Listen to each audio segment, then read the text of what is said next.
So let me give you another pop quiz. So look, okay, this is my prop. Okay, look, it's an experiment. So everybody can see the apple fall. Now why? Please play with me. Just what's the first thing that comes to mind? What's the apple fall? Gravity. Great. I knew you would say that. I didn't bet you. Okay. I don't want to trick you. Okay. We have an alternative hypothesis. Someone says because I let it go. Do you agree with that too? Yeah. So here's a problem. We have two causes, but only one slot for an explanation. Because it's the first thing that comes to mind, one thing. So truth is not enough of a filter, because you get two truths. Truth is, it's gravity and I let it go. So why would you choose one or the other? But you have to choose one, okay? You have, your stack only allows for one answer. Which one are you going to put first? Well, I'll tell you the logic for the answer is that everything that happens in the world, everything, you can divide in two vectors. There's a set of causes that are within your control and a set of causes that are out of your control. That's always true.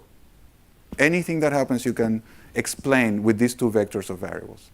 The question is, which one would you choose? Now, for those people that think that it's gravity, and they choose gravity and they only think of gravity, this is a miracle. What's the miracle? Well, I mean, gravity is there and it's not falling. How could that be?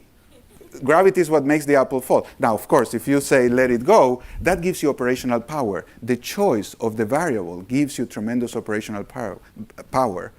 But to get the power, you have to choose the variable that's in your control. If you choose gravity, you're doomed. You can't stop gravity. So if someone said, I don't want it to fall, so I can't, sorry, on Earth, I can't do this.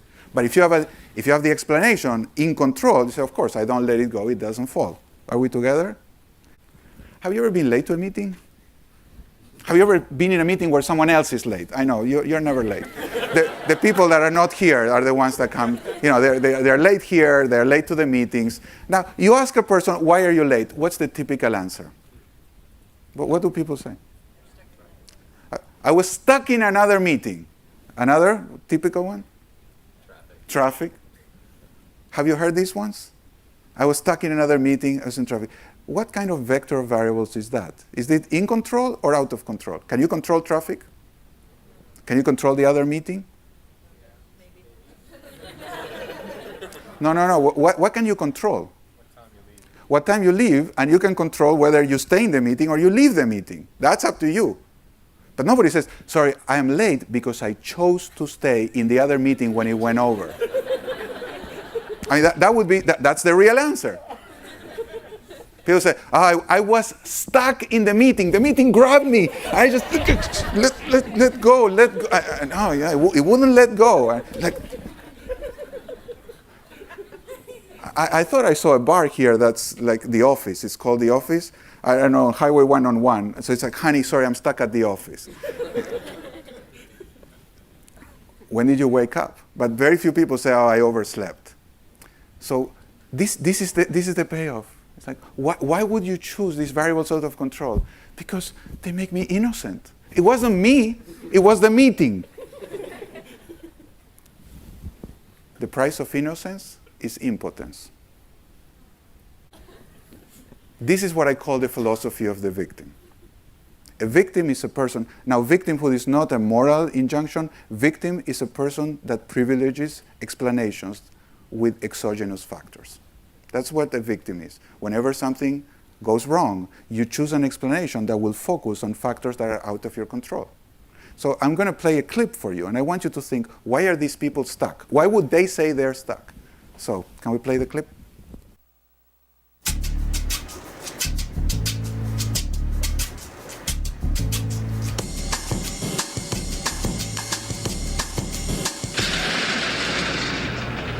Whoa, that's not good. Oh, I don't need this. I'm already late. Somebody will come. Anybody out there? Do you have a phone?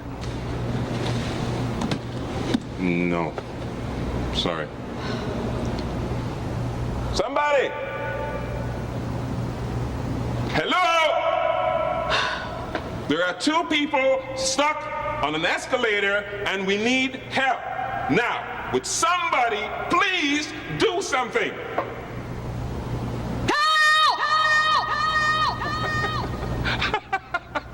I don't believe this. You gotta be kidding me. I'm gonna cry. Well, there's not enough left to do. That's it. So why are these people stuck?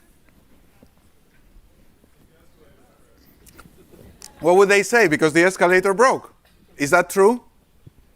Yes. Is that the whole truth? No, that's the part of the truth that makes them impotent. What escalators are you stuck in? Because it's funny when they do it. That's why I enjoy my job so much, because I see people stuck in escalators all the time. All the time. Every company I go, every team I go, I say, where are you stuck? And people tell me, and it's so funny. I mean, I don't laugh because it's offensive.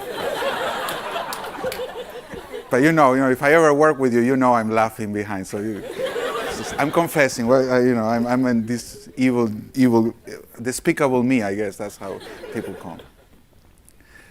Here's the counterface. The price of power is responsibility. But not responsibility in the normal way. You're not responsible for what happens. These people are not responsible for the escalator stopping. But they are what I would call players. They can do something about it. And this is a sense of, the player is the sense of ability to respond. I am not stuck because the escalator stopped. I am stuck because I don't know what to do when the escalator stops. It's what do you do when?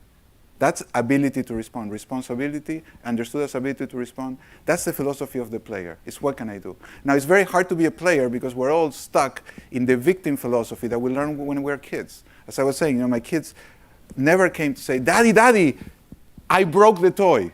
If you have kids, have you ever heard your kids say that? No. What do they say? It broke. It broke. I wasn't there. It broke. And what about the milk? It spilled.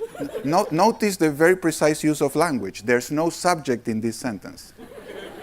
There's no it. It's the universe made it spill. I mean, this is the kind of those of you who know Advaita. This is kind of an Advaita way to look at the world. Things happen. Just the universe happened. And why did you hit your sister?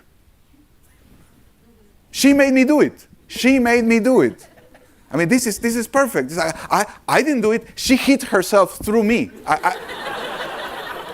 She made me.